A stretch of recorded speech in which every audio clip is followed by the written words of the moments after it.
the heart is pumping. And just put your awareness in there for a second.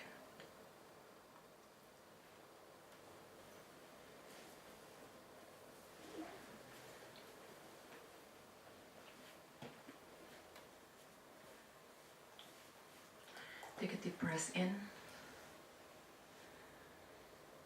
and breathing out slow.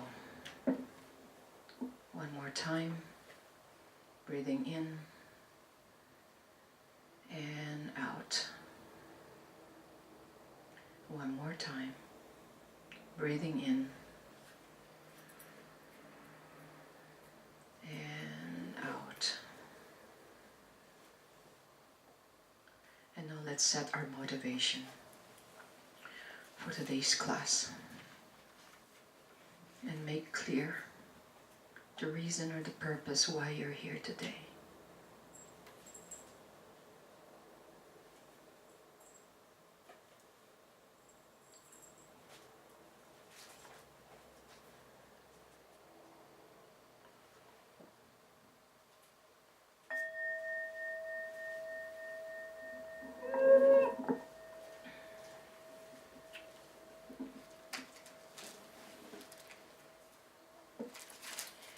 So let's open up our prayers.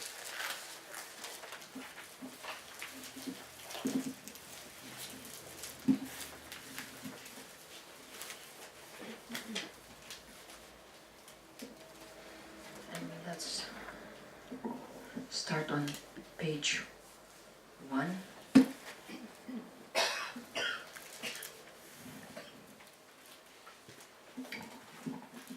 So we'll chant this in Tibetan twice and English one time. Okay. Om Sangye Shodang Tsokki Tsognam La Yang Chu Bardu Da Ji Kyab Suchi Da Ji Jin Soi Gi Pe Zonam Gi Drola Panjir Sangye Drobar Shoig Sangye Shodam Sokhi Tsognam La Yang Chu Bardu Dagni Hyab Suchi Dagji Jin Soi Gi Pe Di Dagi Drola Pencher Sangye Droba Shoy. I go for refuge until I am enlightened, unto the Buddha, the Dharma, and the Supreme Assembly. By my merits of practicing giving and other perfections, may I become a Buddha to benefit all sentient beings. May all Mother sentient beings, boundless as the sky, have happiness and the causes of happiness. May they be liberated from suffering and the causes of suffering. May they never be separated from the happiness that is free from sorrow. May they rest in equanimity, free from attachment and aversion. Reverently, I prostrate with my body, speech, and mind, and present clouds of every offering, actual and mentally transformed. I confess all my destructive actions, accumulated since beginningless time, and rejoice in the virtues of all holy and ordinary beings. Please remain until cyclic existence ends, and turn the wheel of Dharma for sentient beings. I dedicate all the virtues of myself and others to the great awakening. Let's offer the mandala.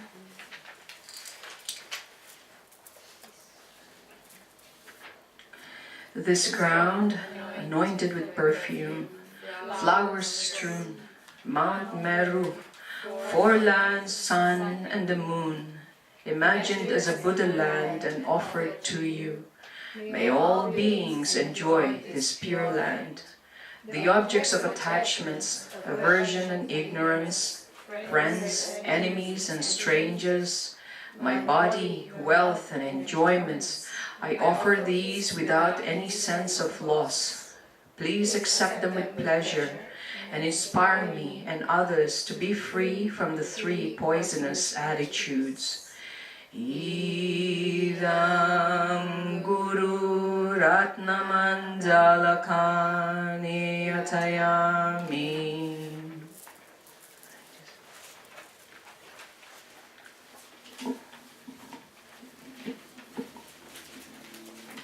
Okay.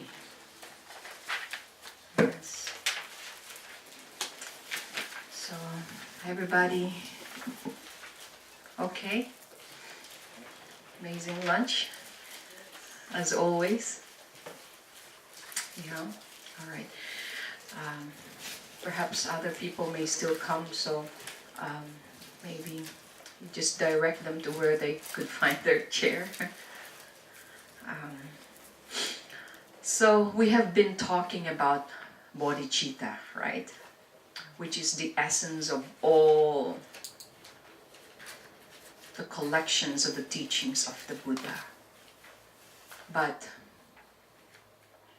how are we going to apply this into day-to-day life? And this is the thing now that basically gives us the true picture of Dharma, of Buddha Dharma, and how can we transform or transpire this Buddha Dharma into our life, not just intellectually, not just understanding like, oh yeah, I got the bodhicitta, yeah, I know what bodhicitta is. I have the altruistic intention of thinking, you know, how I can benefit others. Yeah. But there are degrees, really, and that's why I have asked you multiple times, do you have this? The genuine, you know, or at least have experienced, even in one little minuscule moment. Yeah. So I challenge you right now, if you really, you know, can you recall this lifetime, okay, this experience, you know, in your own life, okay, have you actually generated the true essence of loving kindness? You know the meaning of loving kindness, right? What's our meaning of loving kindness?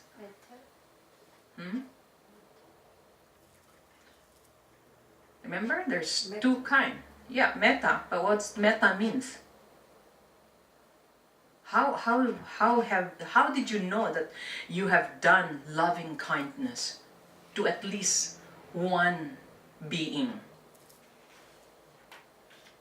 It's when you've contributed to their well-being or their happiness in some way. Actually, that's yes, yeah. So, loving kindness meaning you have made someone really happy. But not because you want something in return, okay? Yeah. Like for example, gift giving, you know, and you say, oh, and the mother would give a gift to the child in hope that the child would listen to her. And like, I buy you the new, what do you call this? Xbox. Right? Just don't, just don't bother me too much. Don't cry too loud. Here's the chocolate, like you just give anything to the child just to keep him quiet, right? No, but I'm talking more of the profundity of, you know what? I give everything to make you happy. Go on, go with that mistress.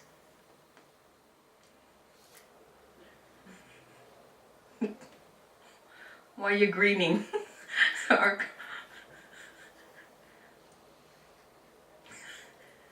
I know. We can talk more about that, when you're inflicted with so much jealousy, that you cannot make someone happy because you don't like that. But yet, when you realize, like, he is more happy with that, or she is really happy with that boyfriend. All you mothers out there, if you're questioning your daughter over who they pick as the boyfriend, and you are, that was the end of your good times because you dislike something. Yeah. And we have to be very, very frank about that. Yeah. Why? Why? Because it's not good for her. He is not good enough. But when you see your daughter next to him, she is so happy. Even just momentary happy. That not, but why can you not give it a bit? They're together in your own home and just being happy, watching television together. And that also the other way around, how father usually dislikes, but they cannot, right? They cannot see the happiness because they're not happy. My happiness is first. I brought you as a child, so that you can get the best.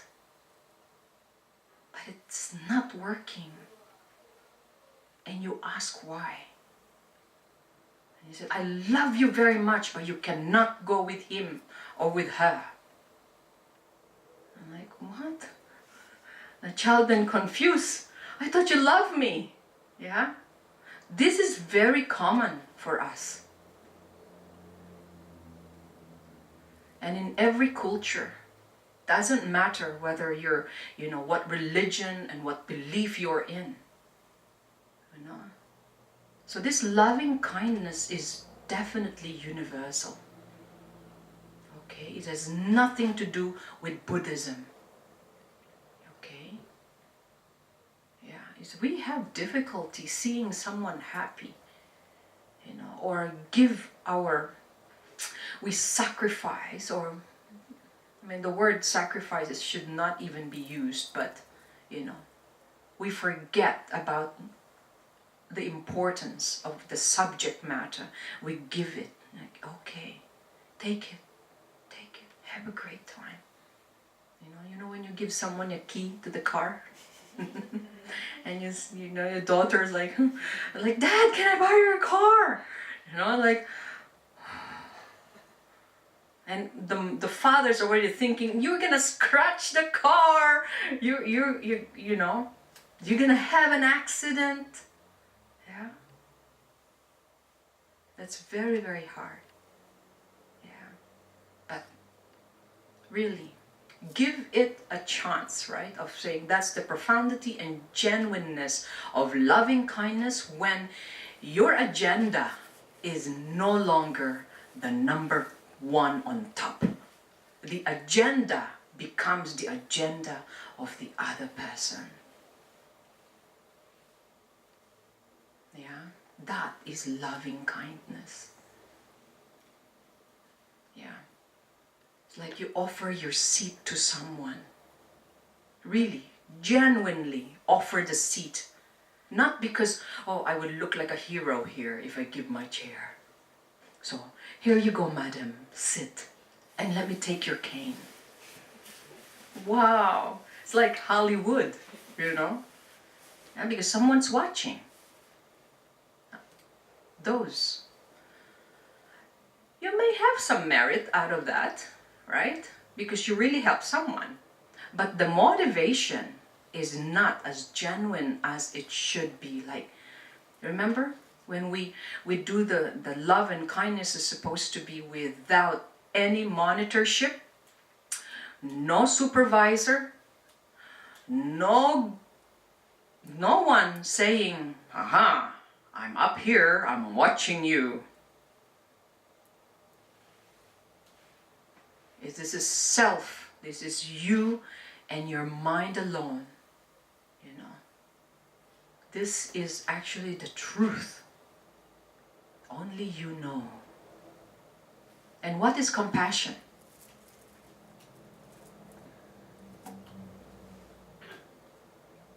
This is the difference between loving kindness and compassion.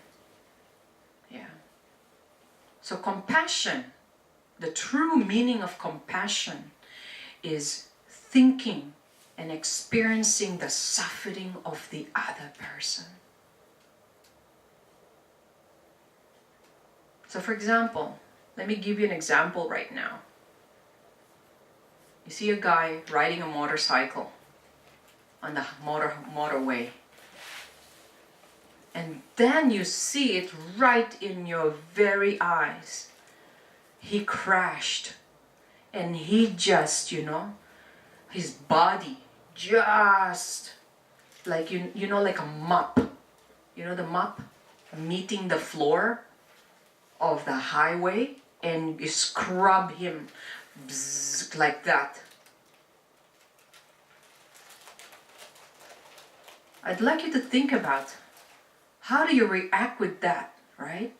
The true compassion there, okay, is you see how much painful that is for him. And remembering his mother or his father, his children, because you know, maybe that biker has died already. That is compassion. Feeling the suffering of the other. And so you're gonna have to do something about it, right? Right? For example, you're the only one on the scene. What are you gonna do? You're gonna stand up there like, oh my goodness. Like, see, that's what you've got. Told you not to ride motorcycle. That is totally not compassion right there. You see how sometimes I remember I get scolded, and instead of them helping me or so, I get more scolded when I make mistake, you know? But because of the love maybe, it's like, I told you not to do that, you know?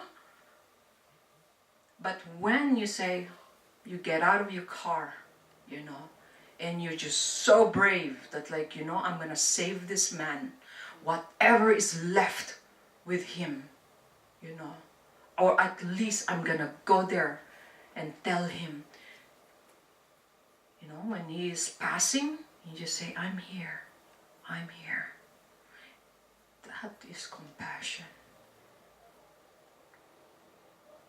Okay? So the true meaning of loving kindness and compassion is when you put them together, they become, that is the bodhicitta. You know, when basically happiness and the suffering of others, you are equally seeing them. That it's, you give them happiness. Okay? So,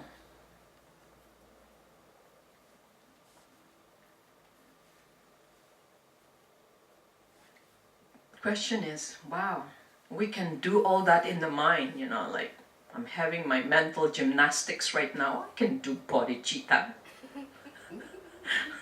Like I can flex like that, like, which is great. This is what they call aspiration bodhicitta. When you're aspiring that you can do that. That's the start of it. And that's what our prayers are for. Remember the 4 immeasurable? See? It says here, may all mother sentient beings, boundless as the sky, meaning boundless as the sky, is immeasurable, have happiness and the causes of happiness. Now, when you pray this, you pray it with meaning. You don't go fast. Like, all medicine you're being, like you're rushing. I'd like you to really, when you say, have happiness, and you look at your enemy and say, he or she is included here. May he or she have happiness and all the causes of happiness. Wow, this is aspiration, bodhicitta. When it becomes to start, like a lubrication, okay? It's like a lubricate to your, like too tight chest. Not know how to release. Or let it be. And it says here, and may they be liberated from suffering and the causes of suffering. See, when someone have you ever walked in the hospital? I love hospital because I see the truth there. No one is faking. Even the nurses, they cannot fake. Because it's very hard to play compassion and loving kindness, And you also pray for them and say, wow, these nurses and technicians, they have good sleep.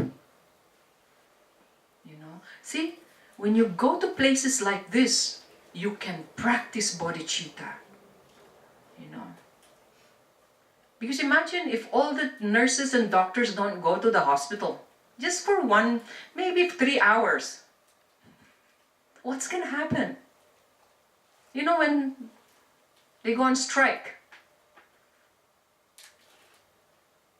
somebody's not going to get their medicine, right? And there will be more suffering. You see?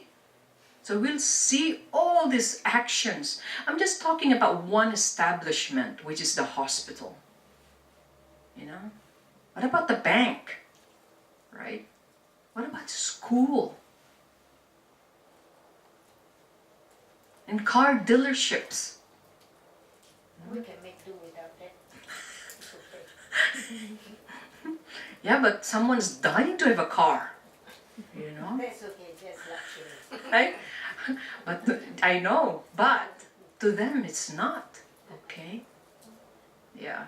So anywhere you go, okay, there is something bodhicitta is needed.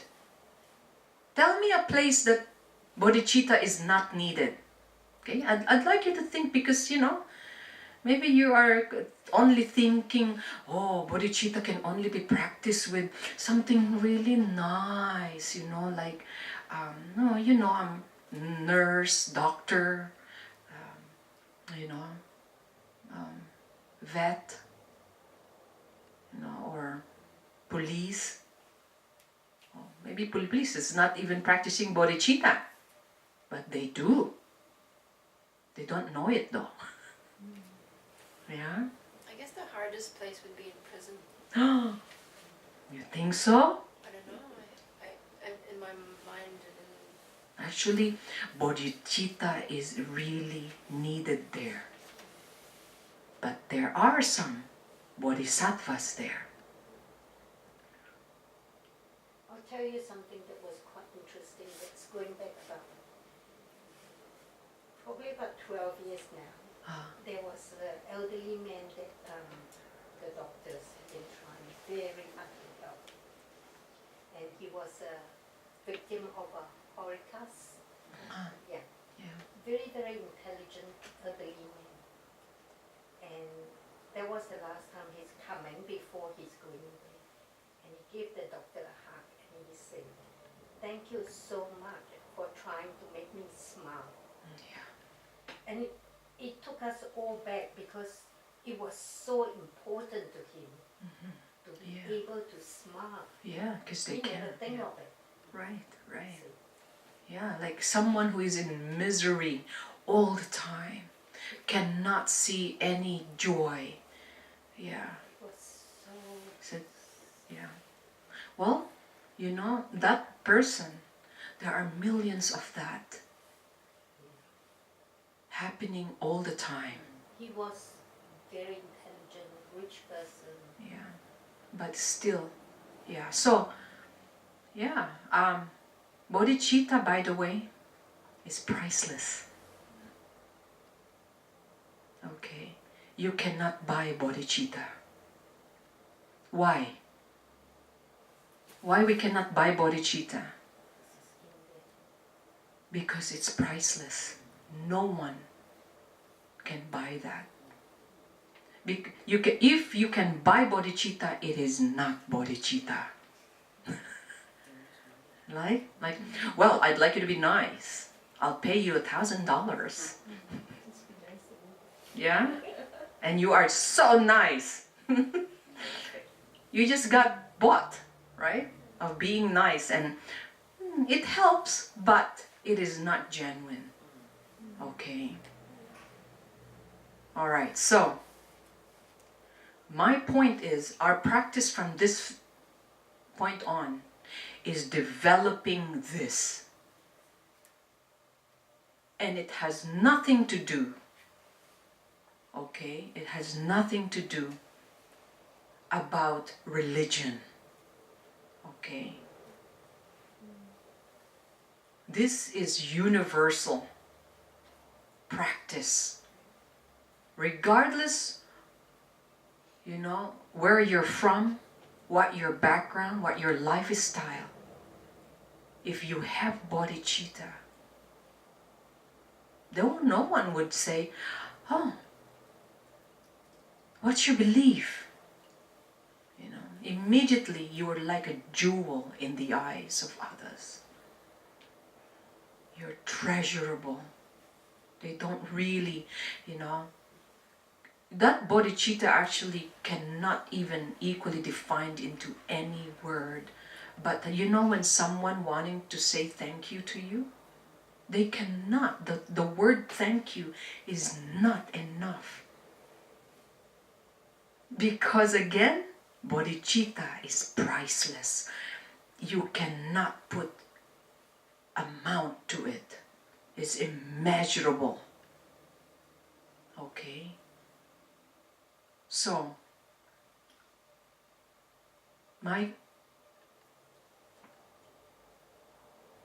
the meaning and the topic of today, this is actually going to take us 3 classes to finish this, because I'd like now to just, I have to make that decision.